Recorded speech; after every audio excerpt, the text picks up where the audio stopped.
Everyone!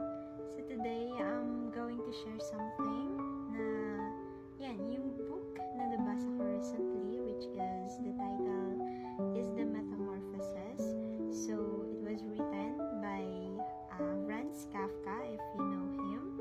Ayun, maganda siyang story. So it's all about a man whose name is Grigor Samsa.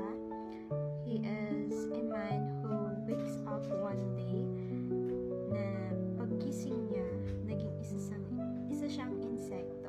Ano yun, sa likod ng kakaibang kwentong yun, pinapakita lang ni Kafka kung gaano kabigat yung pakiramdam ng isang rejection, ng isang isolation, at yung pagiging hindi maintindihan ng mundo.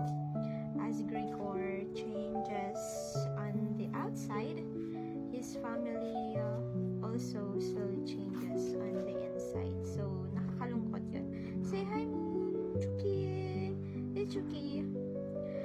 Yun, they lost the compassion. Oh my God. Nawalan sila ng compassion, and for them, si Grigor is a burden na lang for them. So,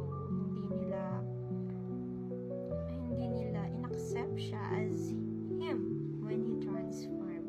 Dito ay pinapaalala ni Kafka sa atin na minsan kapag hindi na tayo kapakipakinabang, nakakalimutan na nalulupunan ng ating tunay na halaga. So, but beyond the sadness, of course, this book, of course, teaches us empathy and self-worth.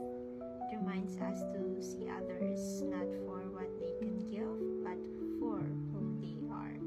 Nakakalungkot that the main character of the story died, but yun, madami siyang lesson, and it is a good lesson to learn from.